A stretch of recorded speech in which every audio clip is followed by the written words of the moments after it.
তো কি অবস্থা সবার? আশা করি আপনারা সবাই ভালো আছেন। আমিও ভালো আছি। সো বিটকয়েন এই জায়গায় কিন্তু নতুন করে অল টাইম হাই ক্রিয়েট করে ফেলছে, এবং অপরপক্ষে আমরা যদি অলস কয়েনগুলা দেখি, সেই অলস কয়েনগুলা কিন্তু এখন পর্যন্ত সেইভাবে পারফরমেন্স করে নাই। এখন এই জায়গায় প্রশ্ন হচ্ছে, আমরা কি অলস কয়েনগুলা হোল্ড করব, নাকি অলস কয়েনগুলা সেল করে দিব, নাকি অলরেডি এগুলো ডেট হয়ে গেছে? এই বিষয়টা নিয়ে আলোচনা করব। সো ফার্স্টলি যে বিষয়টা নিয়ে আলোচনা করব, আমার যদি পরশু দিনের আপনারা ভিডিওটা দেখে থাকেন তাহলে আপনারা জানবেন যে এই জায়গাটা আমি মার্ক করে দিছি অ্যাজ এ সাপোর্ট জোন হিসেবে, এবং বিটকয়েন এই জায়গা থেকে কিন্তু সাপোর্ট নিয়ে উপরের দিকে গেছে, এবং এটা আমি বলছি যদি এটার মার্কেটে এটার সাপোর্টটা ক্রস করে নিচের দিকে না আসে তাহলে কিন্তু আমরা বিটকয়েনকে অল টাইম হাই দেখতে যাচ্ছি। এটা গত পরশু দিনের ভিডিওতে আমি বলছিলাম, ঠিক আছে? এবং গতকালকের ভিডিওতে যেটা বলছিলাম এটা কিন্তু কালকেই ড্র করা আমার লাইনটা। এটা আপনারা যারা ভিডিও দেখছেন তারা জানেন। গতকালকে বলছিলাম এই যে সাপোর্ট জোনটা আছে, এই সাপোর্ট জোন ব্রেক করে যদি বিটকয়েন নিচের দিকে না আসে তাহলে বিটকয়েন এই জায়গা থেকে আবার একটা দ্রুত গতিতে উপরের দিকে যাওয়ার একটা পসিবিলিটি আছে, ঠিক আছে? সো বিটকয়েন গতকালকে কি করছে, এই জায়গাটা পর্যন্ত 1,09,000 বা 10,000-এর কাছাকাছি গিয়ে আবার কিন্তু একটা কারেকশন নিচ্ছে। কত দূর পর্যন্ত? এই জায়গা পর্যন্ত কারেকশন নিচ্ছে। এই জায়গা পর্যন্ত কারেকশন হওয়ার পর কি করছে, আবার কিন্তু ফুল ব্যাক করে মার্কেট উপরের দিকে গেছে বিটকয়েন। সো এই জায়গাটাতে বিটকয়েন একটু এখন কারেকশন নেবে, এটা স্বাভাবিক ব্যাপার, এটা নর্মাল। এখন যেটা আমাদের মেইন টপিক, সেই টপিকটা হচ্ছে যে অলস কয়েনের ব্যাপারে কি বলবেন ভাই? অলস কয়েন যে আমরা হোল্ড করে আসি এতদিন ধরে, এবং অলস কয়েনের যে মুভমেন্টটা আসতেছে না, এই জায়গাটাতে আমরা কি করব দেখুন। ফার্স্ট যে কথাটা বলবো সেটা হচ্ছে, আমরা সবাই জানি যে এই জায়গাটাতে অলস কয়েনের ইটিএফ নিয়ে কিন্তু একটা কার্যক্রম চলতেছে, এটা আমরা সবাই জানি।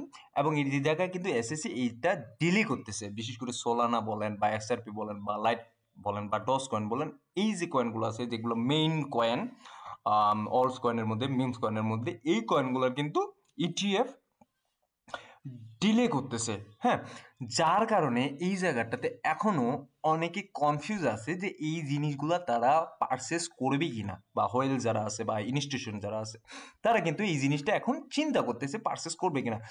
এই ডিলেটা যা পোস্টপোন করে রাখছে অলরেডি, এই ডিলেটা কিন্তু ইথিরিয়ামের বেলা, আপনারা সবাই জানেন যারা মার্কেটে আছেন তারা জানেন যে ইথিরিয়ামের বেলাও কিন্তু সেম এই কেসটা হয়েছিল, এবং পরবর্তীতে এটা কিন্তু তারা দিতে বাধ্য হয় ইথিরিয়ামকে যে হ্যাঁ ওকে এটা এটিএফ অ্যাপ্রুভ। এখন এই জায়গাটাতে যদি এই জিনিসগুলা এখন পোস্টপোন করে রাখছে, ডিলে করতেছে, এই জিনিসগুলো যখন ইটিএফ চলে আসবে তার মানে কি দাঁড়ালো, যে রেভুলেশন আসতেছে কোথায়? অলস কয়েনগুলোতে রেভুলেশন আসতেছে। যখন অলস কয়েনে রেভুলেশন আসবে মানে ইটিএফ ইয়ে করা মানে, এটা ফাইল করা মানে, মানে এটা হচ্ছে কি, রেভুলেশন আসা কোথায়? অলস কয়েনগুলোতে। সো যখন অলস কয়েনগুলোতে রেভুলেশন একটা আসবে তখন কিন্তু আমরা দেখতে পাবো এই জায়গাগুলোতে অলস কয়েনগুলোতে একটা ভালো রকমের ফুল ব্যাক এবং ভালো রকমের ডিসেন্ট একটা প্রফিট এই জায়গায় আমরা গেইন করতে পারবো, ঠিক আছে? এখন এই জায়গাটাতে আপনারা লক্ষ্য করেন টোটাল থ্রির ব্যাপারে। টোটাল থ্রি এই মুহূর্তে যেই কাজটা করতেছে বা যেই জায়গাটাতে আছে সেটা আমরা, বা আমি এই জিনিসটা আমি এর আগেও অলরেডি ড্র করে রাখছি। যারা আমার রেগুলার ভিডিও দেখেন তারা এই বিষয়টা ভাই জানেন, এটা বলার কিছু না। এমন না যে আমি এই বিষয়টা নিয়ে আজকেই আলোচনা করতেছি শুধুমাত্র। এই জায়গায় যে আমি একটা রেজিস্ট্যান্স জোন ক্রিয়েট করে রাখছি, এই জোনটা আমি বলছি যে এই জোনটা ক্রস করতে না পারলে অলস কয়েন আমরা ভালো একটা মুভমেন্ট দেখতে পাবো না। এই জায়গাটা এখন পর্যন্ত ক্রস করতে তো পারেই নাই, উল্টা নিচের দিকে আসে। এবং এই জায়গাটাতে যে বিটকয়েন অলরেডি তার নতুন করে অল টাইম হাই ক্রিয়েট করছে, তারপরও কিন্তু ওই জায়গাটা এখন পর্যন্ত পৌঁছাইতে পারে নাই অলস কয়েন। সো এখন কথা হচ্ছে ভাই, অলস কয়েন কি ডেড হয়ে গেছে?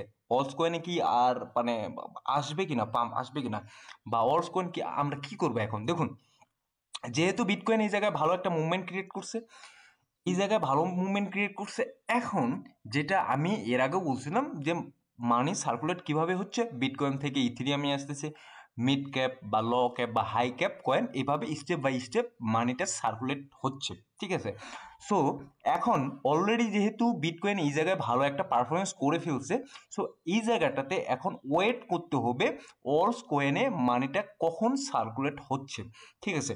অলস কয়েনে অলরেডি মানি কিন্তু এই মুহূর্তে ওইভাবে সার্কুলেট হয় না, বাট বিটকয়েন থেকে যখন মানিটা আসবে তখন কিন্তু মিড ক্যাপ বলেন বা ল ক্যাপ বলেন এই কয়েনগুলোতে মানি ইনজেক্ট হওয়া শুরু করবে, দেন কিন্তু আমরা একটা ভালো মুভমেন্ট এই জায়গাটাও তো দেখতে পাবো। সো এই জায়গায় এখন আপনারা অলস কয়েন অবশ্যই হোল্ড করে রাখবেন। এই জায়গাটাতে সেল করার কোনো তো প্রশ্নই আসে না এই মুহূর্তে, কারণ মার্কেট যেহেতু একটা ফেস পিক একটা মুভমেন্ট দেখছে বা দেখতেছে, সো এই জায়গায় কিন্তু এই মুহূর্তে আমার মনে হয় না যে সেল করাটা ঠিক হবে। আমাদেরকে দেখতে হবে এই জায়গায় যে মার্কেট কতদিনে 1 ট্রিলিয়ন বা 1.10 ট্রিলিয়ন পর্যন্ত যাচ্ছে, এবং আমি অলরেডি বলে দিছি যে 1 ট্রিলিয়ন বা 1.10 ট্রিলিয়ন পর্যন্ত যদি চলে যায় মার্কেট ক্যাপ টোটাল থ্রির, তাও কিন্তু অনেকজনে এই জায়গায় ডিসেন্ট একটা প্রফিটই থাকবে, ঠিক আছে। এই জায়গায় আমি কিন্তু এটা বলছি। এবং ইটিএফ থ্রো যদি আমি দেখি এই জায়গাটাতে বিটকয়েন কিন্তু হিউজ লেভেলের এই জায়গায় বাইং হচ্ছে, এবং গতকালকেও কিন্তু এই জায়গাটাতে হিউজ পরিমাণ বাইং হচ্ছে, বিশেষ করে ব্ল্যাক রক এই জায়গায় বাইং করতেছে সবচেয়ে বেশি। এবং ইটিএফ থ্রু যে বাইং ইয়াটা আছে, এটা কিন্তু সর্বোচ্চ বাইংটা করতেছে এই মুহূর্তে ব্ল্যাক রক। তারা চাচ্ছেই এটাকে কন্ট্রোলে নেওয়া, বিটকয়েনকে কন্ট্রোলে নেওয়া। এবং ঠিক যদি ইথিরিয়ামের দিকেও দেখি, ইথিরিয়ামও কিন্তু সবচেয়ে বেশি বাইং করতেছে কি ব্ল্যাক রক, ওই ব্ল্যাক রকও কিন্তু চাচ্ছে যে এটা কন্ট্রোলে নেওয়া। সো সেমভাবে যদি আমরা দেখি যে এইগুলা যখন কয়েনগুলা, যে অলস কয়েনগুলো আছে মেজর, এগুলো যদি ইটিএফ চলে আসে তখন কিন্তু এই জায়গাগুলোতেও কিন্তু ইটিএফ থ্রো একটা যে বাইং আসবে বা একটা যে ইনফ্লো আসবে, এই ইনফ্লোতেই কিন্তু এই কয়েনগুলা হিউজ পরিমাণে একটা ক্রিয়েট করবে, বা সোলানা নতুন করে অল টাইম হাই ক্রিয়েট করবে। তারপর আপনার মনে করেন যে এক্সআরপি অলরেডি একটা ভালো ডিসেন্ট ইয়াতে অ্যামাউন্টে আছে, তারপরে একটা ভালো গেইন করবে। এলটিসি একশোর ওই জায়গাটাতে একটা বিগ রেজিস্ট্যান্স পাচ্ছে, এলটিসি ওই জায়গাটাতে ভালো একটা করার পসিবিলিটি আছে। সো আমাদের এই জায়গাটাতে দেখতে হবে যে কবে এগুলা ইটিএফ অ্যাপ্রুভ করে, এবং ইটিএফ অ্যাপ্রুভ করার পরেই কিন্তু এই জায়গাটাতে ভালো একটা পসিবিলিটি সামনের দিকে অবশ্যই আছে। এবং ক্রিপ্টোকারেন্সি যদি হিট ম্যাপটা আমি দেখি এই মুহূর্তে, বিটকয়েন ওকে ফাইন, ইথিরিয়াম 2600-র উপরের দিকে চলে গেছে, এক্সআরপি কিন্তু সেম ওই একগুলো জায়গাতে আছে, বিএনবি কিন্তু 700-র কাছাকাছি চলে গেছে, $700 কাছাকাছি চলে গেছে, সোলানা $180 কাছাকাছি চলে গেছে। মোটামুটি এগুলো একটা অবস্থানে আছে, যেহেতু বিটকয়েন পাম্প করছে সেই হিসাবে কিন্তু এগুলো মোটামুটি অবস্থানে আছে, এমন না যে খুব ভালো একটা অবস্থানে আছে।